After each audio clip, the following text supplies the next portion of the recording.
Hello friends, എല്ലാവർക്കും മഹാലക്ഷ്മി സീരിയലിൻ്റെ ഇന്നത്തെ എപ്പിസോഡിൻ്റെ റിവ്യൂയിലേക്ക് സ്വാഗതം. അങ്ങനെ മുത്തശ്ശി മോഹിനിയോട് സംസാരിക്കുന്നത് കേട്ട് കണ്ണൻ ഇതുവരെ അവൻ്റെ അച്ഛനെ കൊന്നത് ഞാനാണെന്ന് അറിഞ്ഞിട്ടില്ല എന്നുള്ള ഞെട്ടിക്കുന്ന സത്യം പ്രതാപൻ തിരിച്ചറിയുന്നു. അത് കേട്ട് അയാൾ വീണ്ടും വല്ലാതെ മാനസിക പിരിമുറുക്കം അനുഭവിക്കുന്നുണ്ട്. പിന്നീട് അനന്തു സാഗറിനോട് എല്ലാ സത്യങ്ങളും തുറന്നു പറയുന്നു.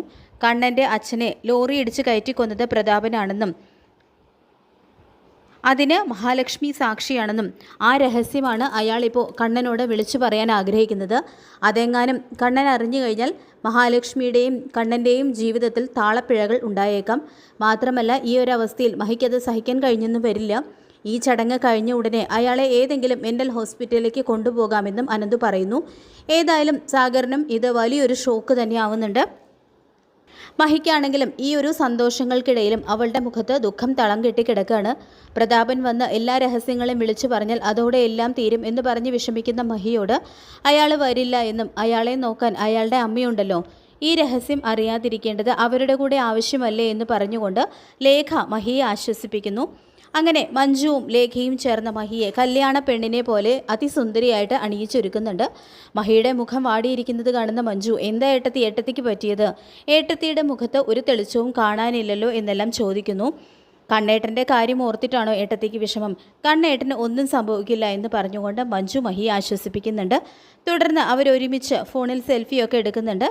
ഇതേസമയം മോഹിനി വരുന്നു. മഹി ഒരു ദേവതയെ പോലെ ഒരുങ്ങിയിരിക്കുന്നത് കണ്ട് മനസ്സ് നിറഞ്ഞു പോവാണ് കേട്ടോ മോഹിനിയുടെ. മോഹിനിയെ കാണുമ്പോൾ മഹിക്കും വല്ലാത്തൊരു ആശ്വാസം ഉണ്ടാകുന്നുണ്ട്. അങ്ങനെ മഹിയെ മഞ്ജുവും ലേഖയും താഴേക്ക് കൊണ്ടുവരുന്നു. മഹി അണിഞ്ഞിരിക്കുന്ന വില കൂടിയ സാരിയും ആഭരണങ്ങളെല്ലാം കണ്ട് ദുർഗയുടെയും കരുണയുടെയൊക്കെ കണ്ണ് തള്ളിപ്പോവാണ്. ഈ ചടങ്ങ് പൊളിക്കാനുള്ള വഴികളൊന്നും തെളിയാത്ത ദേഷ്യമാണ് ഉണ്ണിക്കുള്ളത്. മാത്രമല്ല, ഇത്തവണ അതിനു വേണ്ടിയിട്ട് വാമൻ്റെ കൂട്ടും ഉണ്ണിക്കില്ല. പിന്നെ മാർക്കോയുടെ ഭീഷണിയും നിലനിൽക്കുന്നത് കൊണ്ട് തന്നെ എല്ലാം കൊണ്ടും തിരിച്ചടികൾ നേരിട്ട ഒരവസ്ഥയാണ് ഉണ്ണിക്ക്. അതുകൊണ്ട് തന്നെ ഈ ചടങ്ങ് നടക്കുന്നതും അവർ സന്തോഷിക്കുന്നതെന്നും ശത്രുക്കൾക്ക് ഒട്ടും ദഹിക്കുന്നില്ല. തുടർന്ന് കണ്ണൻ വന്ന് മഹിയുടെ കഴുത്തിൽ മാല അണിയിക്കുന്നതോടെ ചടങ്ങുകൾക്ക് തുടക്കമാകുന്നു. മോഹിനി വന്ന് മഹിക്ക് മധുരം നൽകുന്നുണ്ട്. ലേഖ മഞ്ഞവിളകളെയൊക്കെ മഹി അണിയിക്കുന്നു. മഞ്ജുവും മധുരം മഹിയുടെ വായിൽ വെച്ച് കൊടുക്കുന്നുണ്ട്. അപ്പോൾ ദുർഗയും കരുണയെല്ലാം മനസ്സില്ലാ മനസ്സോടെയാണെങ്കിലും മഹിക്ക് മധുരം കൊടുക്കുകയും വളകളൊക്കെ അണിയിച്ചു കൊടുക്കുകയും ചെയ്യുന്നുണ്ട്. അപ്പോൾ ഈ സമയത്തും മഹിയുടെയും മോഹിനിയുടെയും അനന്തുവിൻ്റെയും ലേഖയുടെയൊക്കെ മനസ്സിൽ ഒരു കത്തലുണ്ടാവുന്നുണ്ട്. കാരണം പ്രതാപനെങ്ങാനും വന്ന് എല്ലാം വിളിച്ചു പറയുമോ എന്നുള്ളൊരു പേടി അവരെ വല്ലാതെ അലട്ടുന്നു. ഈ സമയം പ്രതാപനാണെങ്കിൽ താൻ പണ്ട് ചെയ്ത കൊലപാതകങ്ങൾ ഉൾപ്പെടെ വിളിച്ചു പറഞ്ഞുകൊണ്ടിരിക്കുകയാണ്. ഇനി പ്രതാപൻ്റെ ദേഹത്ത് വിശ്വനാഥൻ്റെ മാത്രമല്ല പലരുടെയും ആത്മാക്കൾ കയറിയിട്ടുണ്ടോ എന്നെല്ലാം ഇതേ സമയം മുത്തശ്ശി ആലോചിച്ച് വല്ലാതെ മുത്തശ്ശിക്ക് പേടിയാവുന്നുണ്ട്. മാത്രമല്ല, കണ്ണൻ ഇതുവരെ ഒന്നും അറിഞ്ഞിട്ടില്ല. ഇനി വിശ്വനാഥൻ രാത്രി വന്നു കഴിഞ്ഞാൽ അവനോട് എന്ത് പറയും? എല്ലാവരും ചേർന്ന് എന്നെ പറ്റിക്കുകയായിരുന്നു. ലക്ഷ്മി മോളും അതിന് കൂട്ടുനിന്നു. ഇപ്പോൾ കമലേശ്വരത്ത് ചെന്നാൽ എല്ലാം കണ്ണനെ നേരിട്ട് അറിയിക്കാം എന്നെല്ലാം മനസ്സിൽ കണക്ക് കൂട്ടുന്നുണ്ട് കേട്ടോ പ്രതാപൻ. അതിനെ ഈ തള്ളയെ എങ്ങനെയെങ്കിലും ഇവിടെ നിന്ന് ഒഴിവാക്കണമെന്നും പ്രതാപൻ ചിന്തിക്കുന്നുണ്ട്. അതിനായിട്ട് മുത്തശ്ശിയെ മുറിയിലിട്ട് പൂട്ടുകയും വേഗം തന്നെ കമലേശ്വരത്തേക്ക് പുറപ്പെടുകയും ചെയ്യുന്നു. ഇതേസമയം കമലേശ്വരത്ത് എല്ലാവരും മതിമറന്ന് സന്തോഷത്തിൽ നിൽക്കുന്ന ഒരു സമയത്താണ് പ്രതാപൻ കയറി വരുന്നത്. അതുകണ്ട് ഈ രഹസ്യം അറിയാവുന്ന മഹി ഉൾപ്പെടെ എല്ലാവരും ഞെട്ടിവിറയ്ക്കുന്നു.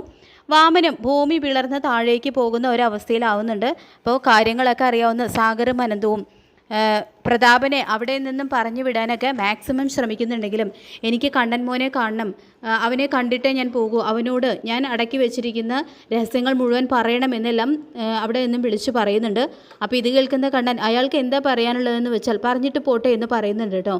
അപ്പോൾ കരുണയും പ്രതാപനെ അവിടെ നിന്നും പറഞ്ഞു വിടാനൊക്കെ നോക്കുന്നുണ്ട്. പക്ഷേ കരുണയുടെ നേരെ പൊട്ടിത്തെറിക്കുകയാണ് പ്രതാപൻ ചെയ്യുന്നത്. ഇതിനിടയിൽ വാമൻ പതുക്കെ അവിടെ നിന്നും മുങ്ങാനുള്ള ഒരു ശ്രമം നടത്തുന്നുണ്ട്. കാരണം തന്നെ കണ്ടാലോ തൻ്റെ പേര് കേട്ടാലോ മാത്രമാണ് പ്രതാപൻ താനാണ് കൊട്ടേഷൻ കൊടുത്തത് എന്നുള്ള രഹസ്യം വിളിച്ചു പറയുന്നത്. അതുകൊണ്ട് തന്നെ അയാളുടെ കണ്ണിൽ പെടാതെ അവിടെ നിന്നും മുങ്ങാനായിട്ട് ശ്രമിക്കുന്നു. പക്ഷേ അയാൾക്ക് അതിന് കഴിയുന്നില്ല. അങ്ങനെ പ്രതാപൻ എല്ലാ സത്യങ്ങളും കണ്ണന് മുന്നിൽ വിളിച്ചു പറയുകയാണ് ചെയ്യുന്നത്. ഒടുവിൽ മറച്ചുവെച്ച ആ സത്യങ്ങൾ മുഴുവൻ കണ്ണനിൽ അവസാനം എത്തിച്ചേർന്നിരിക്കുകയാണ് ചെയ്യുന്നത്. മാത്രമല്ല, വാമൻ അവിടെ നിന്ന് മുങ്ങാൻ ശ്രമിക്കുന്നത് കാണുന്ന പ്രതാപൻ ആ വാമനാണ് എനിക്ക് കൊട്ടേഷൻ തന്നത് എന്നുകൂടി പറയുന്നു. അത് അറിഞ്ഞതോടുകൂടി ഉണ്ണിയും ദുർഗയും മഞ്ജുവും എല്ലാം വാമന് നേരെ തിരിയുന്നുണ്ട്. അപ്പോൾ താൻ ജീവന തുല്യം സ്നേഹിച്ച തൻ്റെ അച്ഛൻ്റെ കൊലയാളിയായിട്ടുള്ള വാമൻ്റെ ജീവൻ എടുത്തുകൊണ്ടാണ് കണ്ണൻ ഒടുവിൽ പ്രതികാരം ചെയ്യുന്നത്. അപ്പോൾ നമുക്ക് കാത്തിരിക്കാം